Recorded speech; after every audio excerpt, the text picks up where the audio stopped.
Hello everyone, my name is Chanchal and welcome you all in infinite learning. आज हम लोग पढ़ने जा रहे हैं एक्सरसाइज 9.2। हम लोग उसके कुछ क्वेश्चंस को करेंगे और देखेंगे कि कैसे इसको सॉल्व किया जाए। ठीक है, कुछ दिनों से वीडियो नहीं आ रहा था, उसके लिए माफ़ी चाहता हूँ। हम आगे बढ़ते हैं और आगे बढ़ने से पहले अगर आप इस चैनल पर नए हैं तो सब्सक्राइब करना ना भूलें, साथ ही press the bell icon and also make sure that you are subscribing and also sharing these videos with your friends, with your mates, with your family members as well. So without wasting any time, let's get started. पहला question जो दिया हुआ है y is equal to e to the power x plus 1, ये दिया हुआ है। हमको देखना है, we have to check that y double dash minus y dash is equal to 0 है या नहीं है। ठीक है, so on differentiating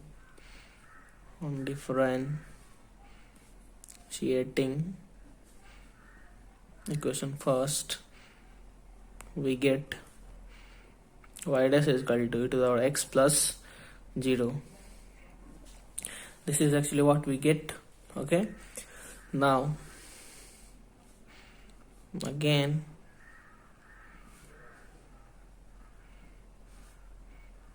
differentiating equation second with respect to x, we get y double dash is equal to e to the power x. Okay, और हमारे पास यहाँ दिया हुआ है कि हमको चेक क्या करना है कि y double dash minus y dash is equal to 0. So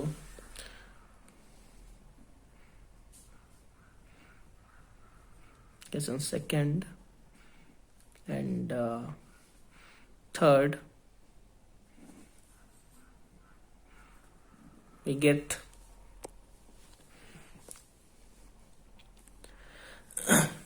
what actually we have borrowed out, that is y dash is equal to e to the power x and y double dash is also e to the power x. Now substituting this value according to the given condition, we get y double dash minus y dash is equal to 0 minus e to the power x. This is to be 0. So here LHS is equal to the RHS, hence proved. Okay, so let's move to the another question. This is the given question and we have to find that dy by dx minus 2x minus 2 is equal to 0. Okay, so on differentiating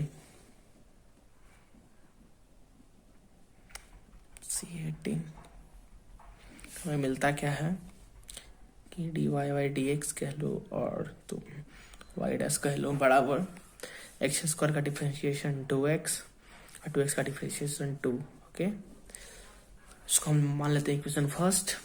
ठीक है, अब इस equation first का value हम इसमें डालते हैं, इस गिवन इक्वेशन में मान लेते हैं इसको कि ये गिवन इक्वेशन ये है. Now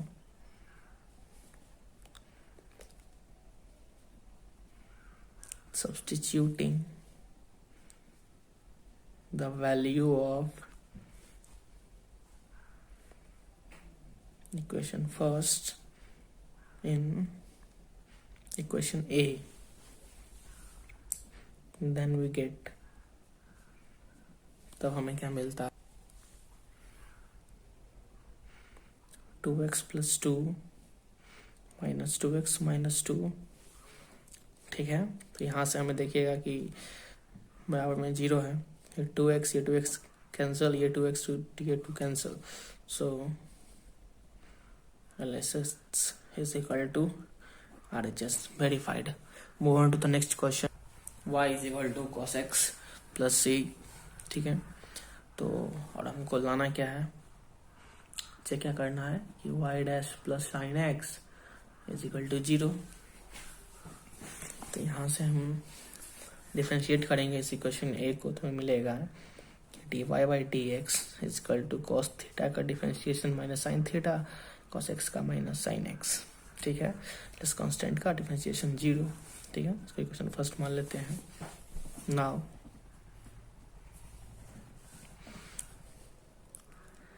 substitute the value of some first in a dash, we get minus sin x plus sin x is equal to 0. So from here LHS is equal to RHS is verified. Move on to the next question. हमारा नया question दिया हुआ है y is equal to root under 1 plus x square. To verify, we have to find dy by dx is equal to xy upon 1 plus y square. So squaring both side,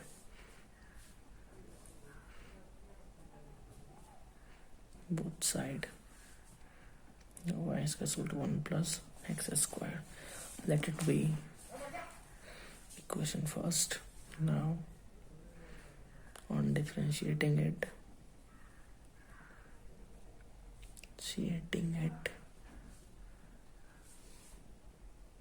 we get 2y into dy by dx is equal to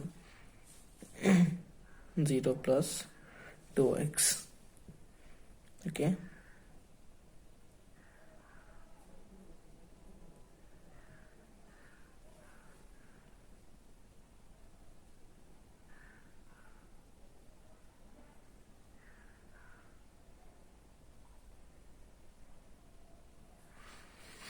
ठीक है.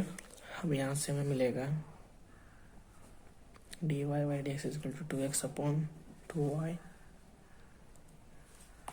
ठीक है, ये मिला हमें. तो यहाँ से हम dy by dx is equal to cut जाएगा x upon y. Now multiplying denominator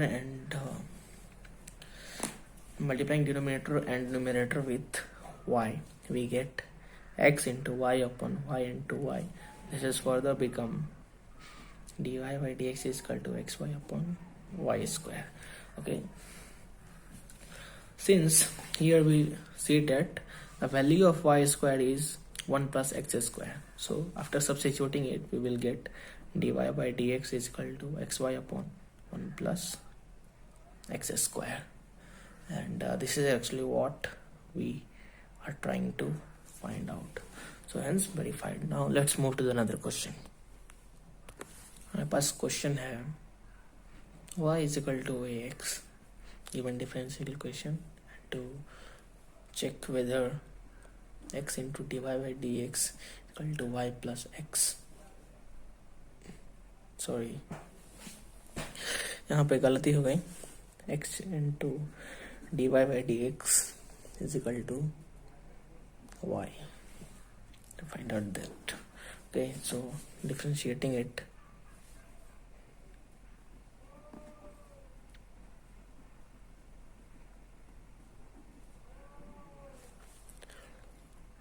dy by dx is equal to differentiation of dx with respect to x.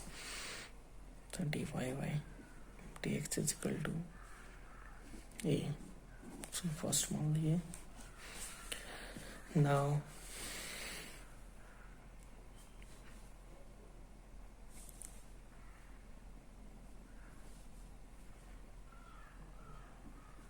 according to question, x into dy by dx, here its value is 1 which is equal to y, and here what we have given is x into dy by dx is equal to y.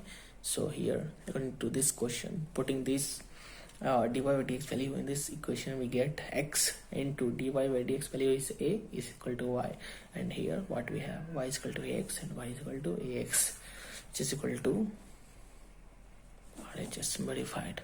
Move on to the next question. अब कुछ questions बच गए हैं, इसमें कुछ questions ऊपर में है, इसको आप अपने तरीका से करिएगा. It's like homework for you. You have to do it. If you are finding any difficulties in doing that questions, make sure that you are commenting below, and I will be giving out the reasons there as far as I can. ठीक है, तो कुछ questions मैंने छोड़ दिए हैं, वो एक ही पैटर्न के क्वेश्चंस हैं। अब उसको जिस तरह मैंने पीछे क्वेश्चंस किया है आप उसको वैसे भी कर सकते हैं। बस आपको इसमें करना है क्या है कि गिवन डिफरेंशियल इक्वेशन को डिफरेंशिएट करके जो आपके राइट हैंड साइड में जो वैल्यूज दिए हुए हैं उस ऑर्डर में लाना है, उसमें उसका वैल्यू पुट करना है dy/dx या फिर d2y/dx² का, आपको वहां से RHS मिल जाएगा। अब बात करते हैं कि जनरल सोल्यूशन क्या है, पर्टिकुलर सोल्यूशन क्या है। ठीक है, तो किसी भी इक्वेशन का, किसी भी डिफरेंशियल इक्वेशन का जो हम सॉल्यूशन निकालेंगे तो वो उसका एक क्या हो गया, जनरल सॉल्यूशन हो गया। जैसे कि मैं आपको एक एग्जांपल देके बताता हूँ। मैंने पीछे भी देखा था कि y = e⁻x गिवन एग्जांपल है। ठीक है, मान लिया कि ये गिवन डिफरेंशियल इक्वेशन है। ठीक है, तो इसका जो हम सॉल्यूशन निकालेंगे तो हम क्या करेंगे इसको कि दोनों side, on both side LHS and RHS we used to integrate it with the respective variables. तो here इस साइड में हमारे पास y है, इसको हम लोग dy के रिस्पेक्ट में इंटीग्रेट कर देंगे। इस साइड x है तो इसको हम लोग इसके रिस्पेक्ट में इंटीग्रेट कर देंगे। Integration I think you all know that, that's why I am doing here like frequent. Okay, तो यहाँ से हमें मिलेगा y²/2 = integration of e⁻x plus dx का कितना हो जाएगा इंटीग्रेशन, 1 तो बाहर आ जाए, dx का हो जाएगा x। ठीक है, सो y²/2 = e⁻x प्लस x हो जाएगा। तो इसको हम लोग बोलेंगे जनरल सॉल्यूशन। ये जो हमारे पास निकला है इसको हम लोग बोलेंगे जनरल सॉल्यूशन। ठीक है,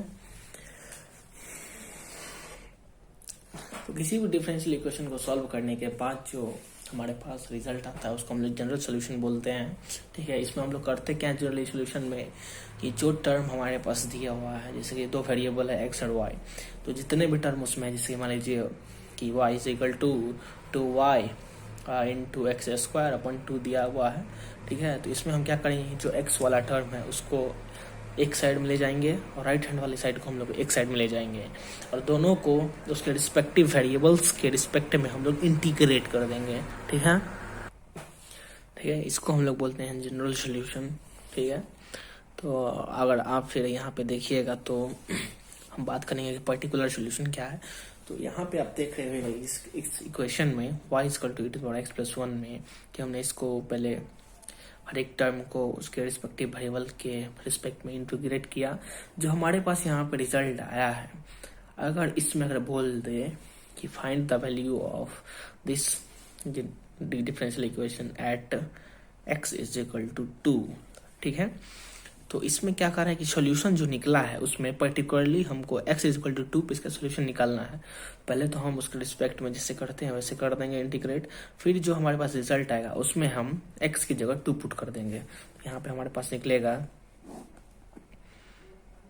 y²/2 = e⁻2 + 2। ये जो हमारे पास सॉल्यूशन निकला इसको हम लोग बोलेंगे पर्टिकुलर सॉल्यूशन। पर्टिकुलर सॉल्यूशन इसको हम लोग बोलेंगे। ये हमारा जनरल सॉल्यूशन हो गया। ठीक है, अगर हम बात करें कि the number of arbitrary constant जो होगा जनरल सॉल्यूशन में जो होगा, ठीक है, तो वो कितना होगा। और अगर बात करें कि नंबर ऑफ आर्बिट्ररी कांस्टेंट जो है किसी पर्टिकुलर सॉल्यूशन में किसी भी ऑर्डर के डिफरेंशियल इक्वेशन का कितना होगा। ठीक है, आप लोग इस पे आगे बात करते हैं। तो मान लीजिए आपसे क्वेश्चन पूछ दिया है कि किसी भी डिफरेंशियल इक्वेशन जो है वो 4th ऑर्डर है, गिवन है कि 4th ऑर्डर डिफरेंशियल इक्वेशन है और उसमें नंबर ऑफ आर्बिट्ररी कांस्टेंट क्या होगा। नंबर ऑफ आर्बिट्ररी कांस्टेंट क्या होगा। क्वेश्चन ये है कि the number of arbitrary constant in general solution of differential equation. ठीक है, 4th ऑर्डर का डिफरेंशियल इक्वेशन गिवन है, नंबर ऑफ आर्बिट्ररी कांस्टेंट क्या होगा उस जनरल सॉल्यूशन का। जनरल सॉल्यूशन का बात कर रहे हैं यहाँ पे, नॉट पर्टिकुलर सॉल्यूशन। तो जनरल सॉल्यूशन में क्या होता है, आप नोट बना के लिख लीजिएगा। For general solution number of constant बोलिए, आर्बिट्ररी कांस्टेंट बोलिए, बात बराबर है। वो जो है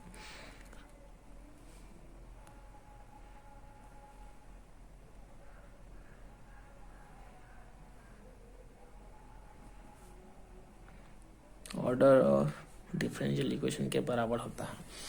जनरल सॉल्यूशन में नंबर ऑफ आर्बिट्ररी कांस्टेंट जो होगा उसके ऑर्डर ऑफ डिफरेंशियल इक्वेशन के बराबर होगा।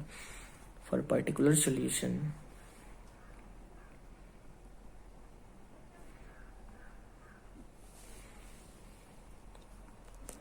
Number of constant is equal to 0। इस दोनों बात को आप याद रखिएगा कि जनरल सॉल्यूशन में नंबर ऑफ आर्बिट्ररी कांस्टेंट जो होगा वो उसके ऑर्डर के बराबर हो जाता है। और अगर हम बात करें कि पर्टिकुलर सॉल्यूशन में क्या होगा, तो पर्टिकुलर सॉल्यूशन में नंबर ऑफ आर्बिट्ररी कांस्टेंट जो होगा वो 0 हो जाएगा। ठीक है, तो क्योंकि हम लोगों ने पिछले बार देखा था, इसमें देखा था हम लोगों ने कि यहाँ पे जो आर्बिट्ररी कांस्टेंट का मतलब हुआ कि ए बी सी डी, ये आर्बिट्ररी कांस्टेंट बोलते हैं। यहाँ पे 2 ये कांस्टेंट है। तो पर्टिकुलर सॉल्यूशन में आपको कहीं एक भी ए बी या सी कुछ दिख रहा है, नहीं दिख रहा है, तो ये हमारा पर्टिकुलर सॉल्यूशन हो गया। ठीक है, तो पर्टिकुलर सॉल्यूशन में नंबर ऑफ कांस्टेंट 0 होगा और general solution number of constant जो होगा ऑर्डर के बराबर होगा। Thank you. चैनल को सब्सक्राइब करना मत भूलिएगा भाइयों।